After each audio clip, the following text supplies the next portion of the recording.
Assalamualaikum warahmatullahi wabarakatuh. Sahabat pemirsa, khususnya mahasiswa jurusan Hukum Ekonomi Syariah semester 4 kelas B dan C yang saya banggakan, yang berbahagia.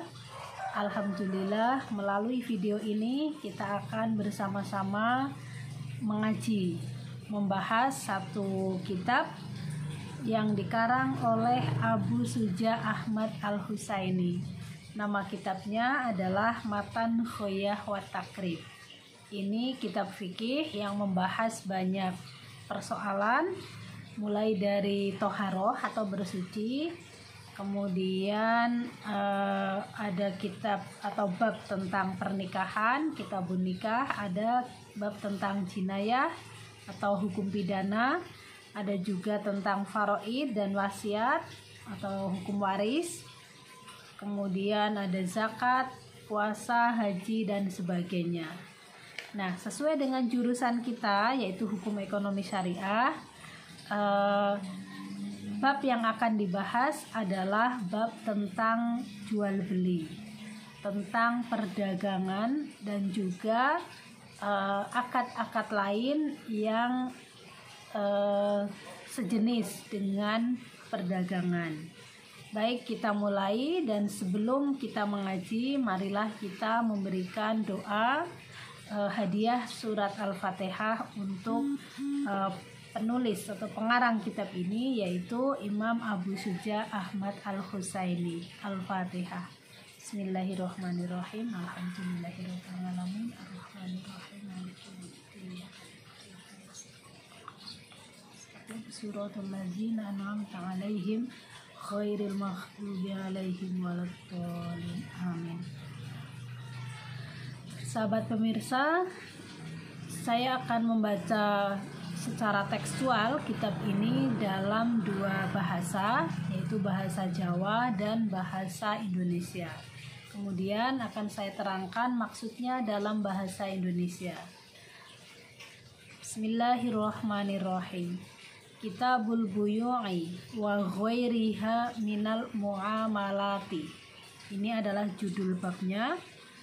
Kitabul buyu'i utawi iku kitab kang mertelaaken jual beli atau dol tinuku atau perdagangan. Wa ghairiha lan liyane buyu' minal muamalati saking piro-piro seserawungan, saking piro-piro muamalah. Muamalah itu adalah pergaulan yang melibatkan harta kekayaan. Nah, tadi sudah disebutkan salah satunya adalah jual beli. Al-buyu'u salah satu asya'a. Ini kalimat pertamanya. Al-buyu'u utawi dagang atau utawi dol tinuku iku salah satu asya'a ono telu piro-piro perkara. Jual beli itu ada 3 macam, begitu. Al-buyung salah satu asya'a, jual beli itu ada 3 macam.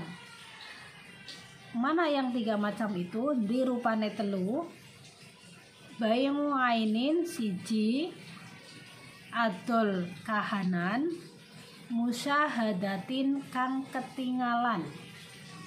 Faja izun mongko iku hukume wenang atau boleh. Bayu ainin menjual sesuatu, musyahadatin yang terlihat, faja izun maka hukumnya boleh. Nah, itu yang pertama, menjual sesuatu atau barang yang terlihat. Yang terlihat itu maksudnya barangnya hadir, maka hukumnya boleh. Wabayu syai'in kaping lorone iku adol barang sesuatu mausufin kang den sifati opo barang fi zimmati ing dalem tanggungan, faja izun mongko iku hukume wenang atau boleh. Nah, saya lanjutkan dulu sebelum saya bahasa Indonesia kan dulu. Wabai ngusyaiin, dan menjual sesuatu. Yang kedua adalah menjual sesuatu barang mausufin yang disebutkan sifat-sifatnya atau spesifikasinya, fizimati di dalam tanggungan, berarti tempo, faja izun maka itu hukumnya boleh. Idza wujidat, jika, nah ini syaratnya, idza wujidat tatkalane wujud atau tatkalane den temu opo asifatu sifat ngalama ingatase barang wusifa kang den sifati opo ma opo bihi ma. Nah, saya bahasa Indonesia kan. Wabaingu syai'in, dan yang kedua adalah menjual sesuatu atau menjual barang mausufin yang disebutkan sifat-sifatnya atau karakteristiknya atau spesifikasinya, fizimati di dalam tanggungan, faja izun maka hukumnya boleh. Idza wujidat, jika asifatu, jika sifat-sifat atau spesifikasi barang yang disebutkan sebelumnya itu benar-benar ditemukan atau ada atas barang itu. Nah, itu adalah cara jual beli yang kedua. Nah, jadi saya terangkan dulu. Jual beli ada 3 macam. Tadi yang pertama adalah jual beli barang yang terlihat. Yang terlihat itu barangnya yang terlihat. Misalnya saya mau jual beli buku. Saya pedagang, bukunya saya taruh di etalase, bisa dilihat oleh pembeli. Kemudian ada pembeli datang, "Bu, saya mau beli buku ini." Nah, di situ kan barangnya terlihat. Kemudian pembelinya setuju membeli buku yang saya jual itu, harganya juga cocok, maka terjadilah jual beli. Nah, jual beli yang semacam ini yang biasa kita praktekkan di warung-warung, warung tetangga misalnya, itu adalah jual beli yang hukumnya boleh. Nah, ada uang, ada barang. Uang diserahkan, barang diserahkan, ditukar. Nah, pembeli menyerahkan uang, penjual menyerahkan barang. Sah hukumnya, boleh. Yang kedua tadi jenisnya adalah menjual barang yang barangnya itu belum terlihat pada saat transaksi, tetapi sudah disebutkan sifat-sifatnya. Sifatnya itu maksudnya karakteristik atau spesifikasinya. Nah, jadi ini jual beli, bersepakat untuk jual beli, tapi barangnya pada saat itu belum ada, belum bisa dilihat oleh pembeli. Pembelinya tidak melihat langsung barangnya. Nah, tetapi menyebutkan spesifikasinya, apa yang mau dia beli. Nah, jika kemudian benar-benar ada barangnya sesuai yang dia sebutkan, maka jual beli semacam ini hukumnya boleh. Nah, praktek jual beli yang jenis kedua ini itu bisa ditemukan dalam banyak bentuk. Saya contohkan untuk yang konvensional. Contohnya, saya mau ke pasar. Nah, tetangga saya lihat saya bawa tas mau ke pasar, dia manggil saya, "Bu, mau ke pasar ya?" "Iya." Boleh nggak saya belikan barang? Saya mau beli barang barangnya seperti apa? Barangnya yang saya mau minta dibelikan sabun merek Shinsui misalnya 5 apa itu namanya, 5 buah, 5 kotak gitu. Nah, yang aromanya jasmine misalnya begitu. Nah, berarti kan di situ disebutkan sabun Shinsui, mereknya, aromanya jasmine, 5 kotak, ukurannya yang 100 gram. Nah, itu namanya spesifikasi barang. Lalu ini uangnya saya beli.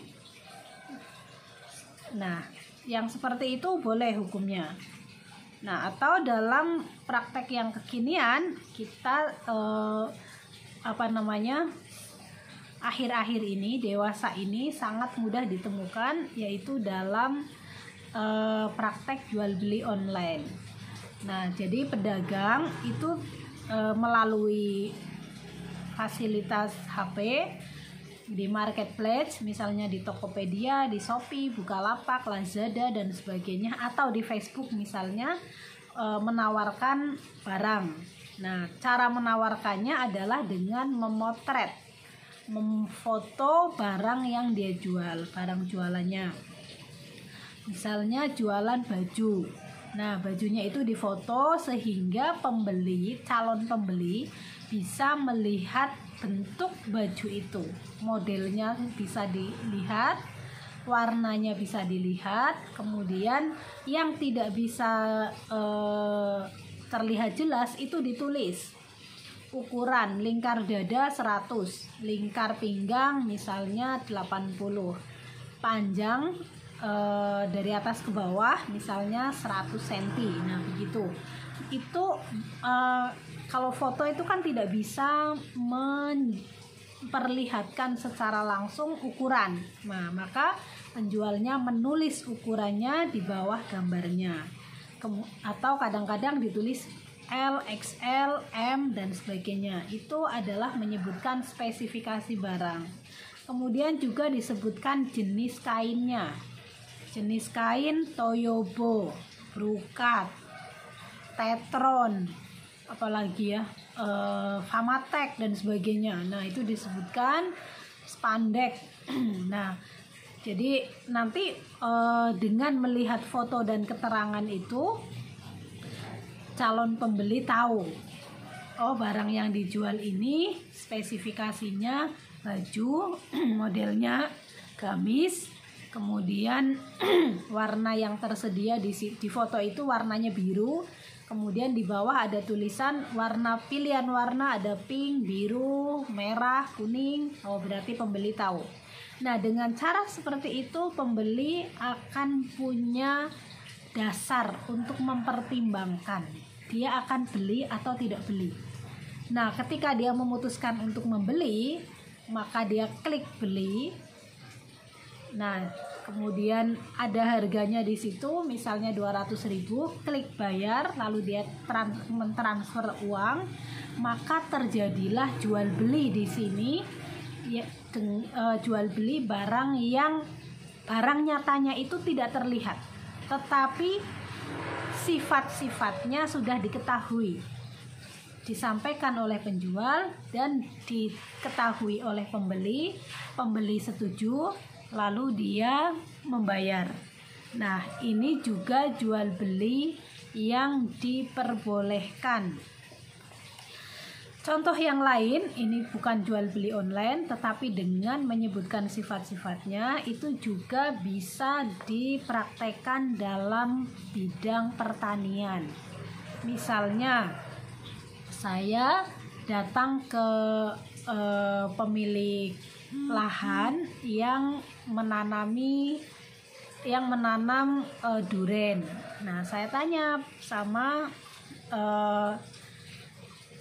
pemilik lahan itu. Nah, lahannya itu masih kecil-kecil. Bukan lahannya, pohonnya masih kecil-kecil. Tapi saya bilang, Pak, ini duren biasanya panen kapan? Oh, setengah tahun lagi, Mbak. Ini kan baru kecil-kecil sekali, masih lama gitu.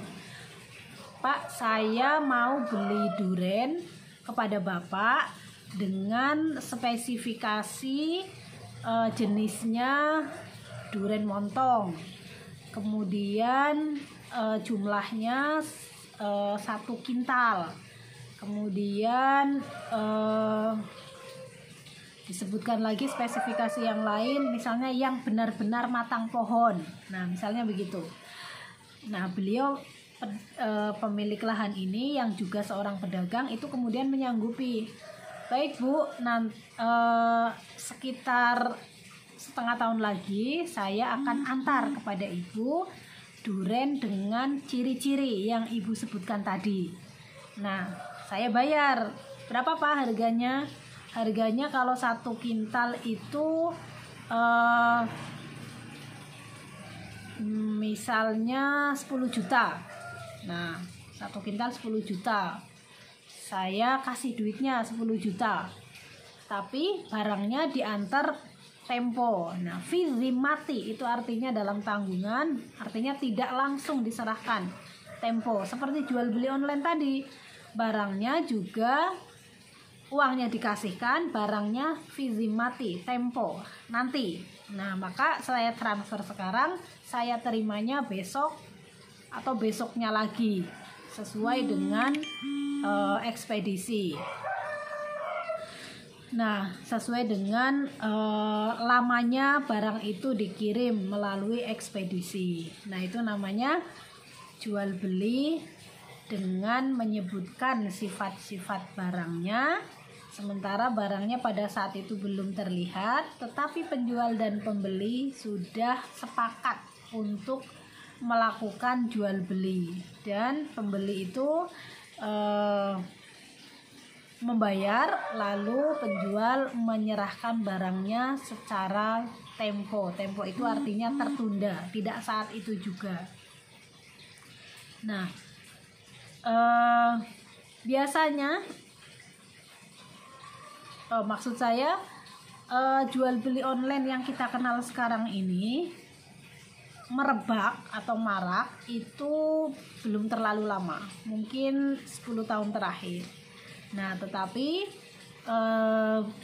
jual beli yang semacam ini sudah diatur di dalam Islam.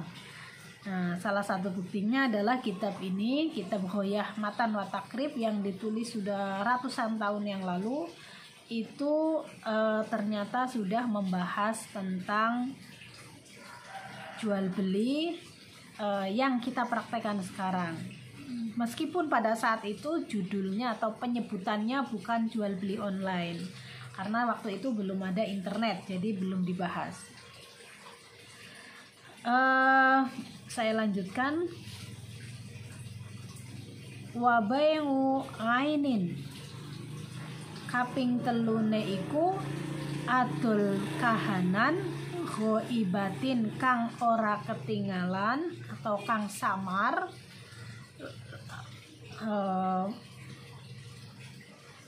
Saya ulangi, wabai ngainin lan kaping telune iku adol kahanan atau adol barang khoibatin kang khoib itu tidak ada, tidak terlihat, lam tu syahid kang ora kena den tingali, fala ya juzu mongko ora wenang.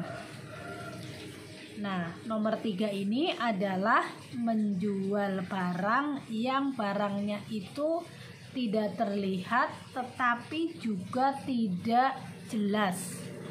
Tidak jelas apanya? Tidak jelas di mana letak barang itu, tidak jelas apa jenisnya, tidak jelas sifat-sifatnya, dan juga tidak terlihat pada saat itu. Nah, maka jual beli yang semacam ini tidak diperbolehkan dalam hukum Islam. Ini menurut Imam Abu Suja. Nah, maksudnya adalah misalnya pembeli dan penjual itu bersepakat melakukan jual beli atas sesuatu, tetapi sesuatunya itu tidak definitif, tidak pasti ada apa nama barangnya. Kalaupun nama barangnya disebutkan, dia itu berapa jumlahnya, karakteristik atau spesifikasinya seperti apa itu tidak disebutkan. Contoh,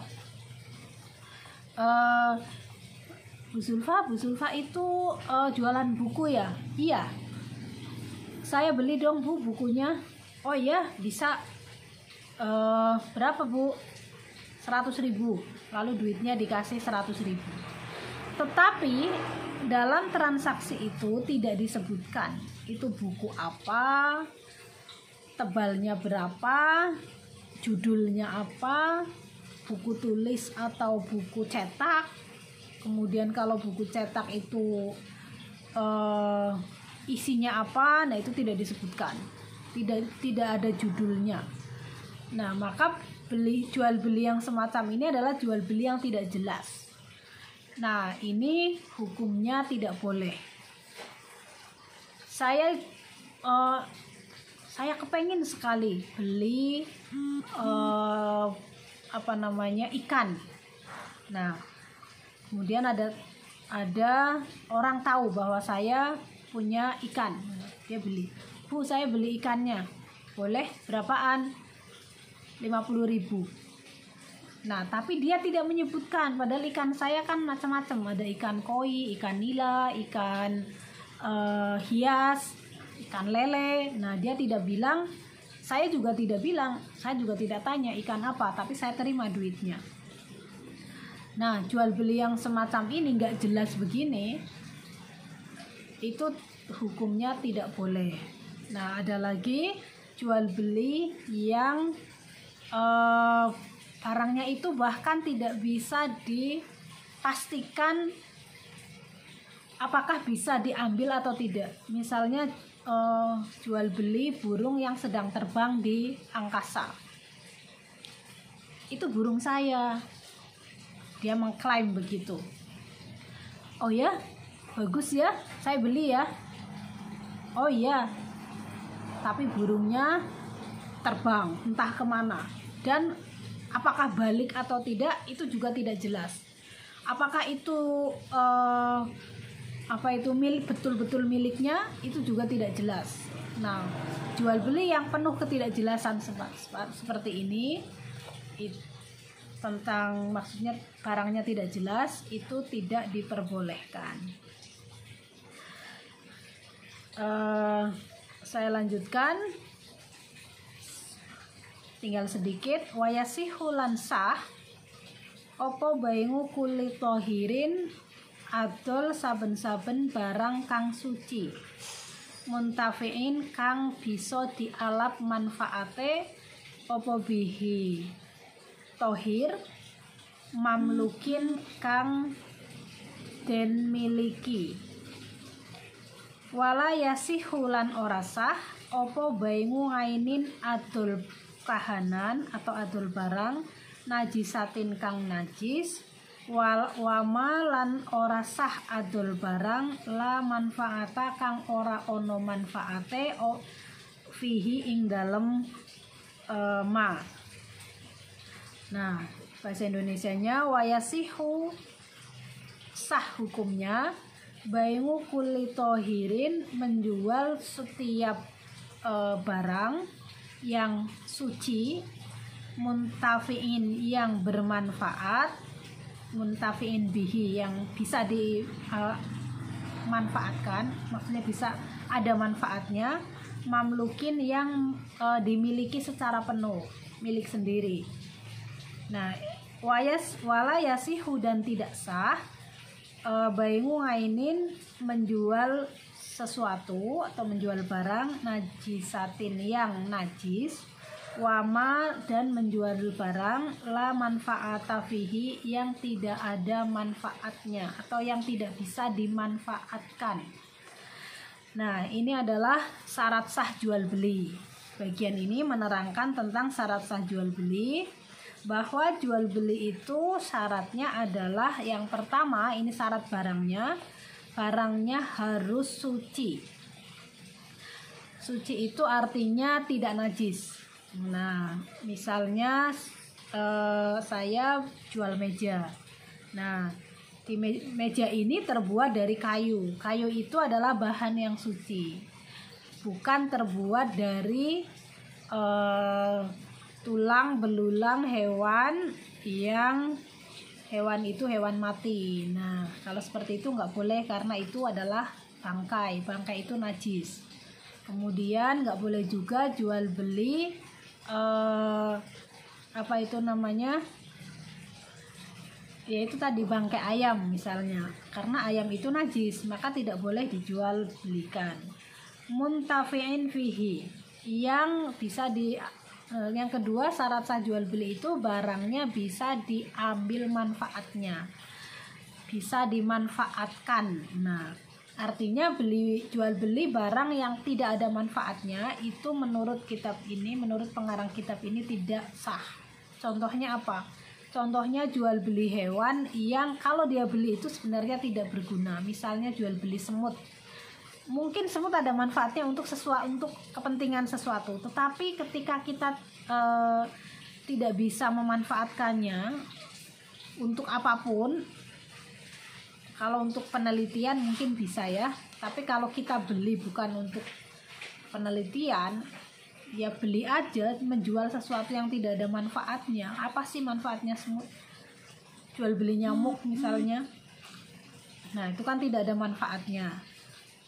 Nah, maka itu tidak sah. Kemudian yang ketiga, syarat dari barang yang diperjualbelikan itu juga harus barang milik sendiri. Nah, jadi tidak sah menjual barang milik orang lain. Saya lihat HP teman saya di meja, kemudian saya jual kepada teman yang lain. Nah, jual beli yang seperti ini tidak sah. Nah, karena tidak sah, berarti kalau nanti apa itu namanya dipersoalkan, harus misalnya orangnya yang sudah beli HP membayar ke saya.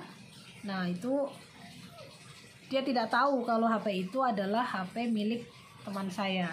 Nah, pemilik HP itu kemudian komplain, loh itu HP saya. Berarti jual beli saya dengan yang pembeli tadi itu harus dibatalkan, tidak sah, tidak mempunyai kekuatan hukum gitu.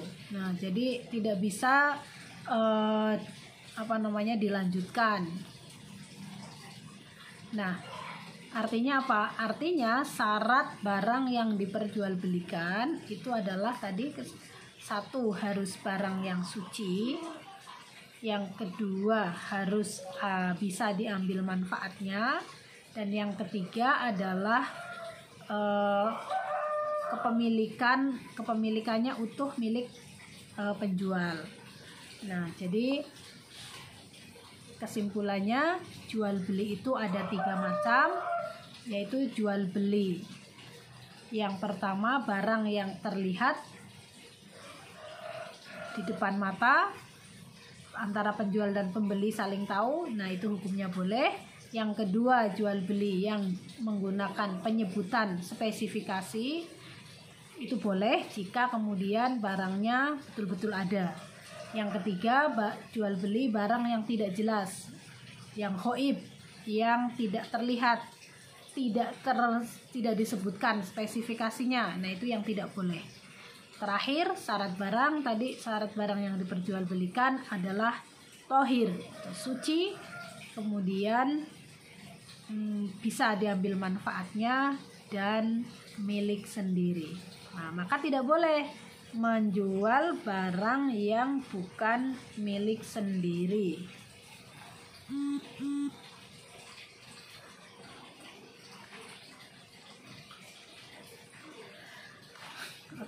Demikian pertemuan pertama kita. Terima kasih. Assalamualaikum warahmatullahi wabarakatuh.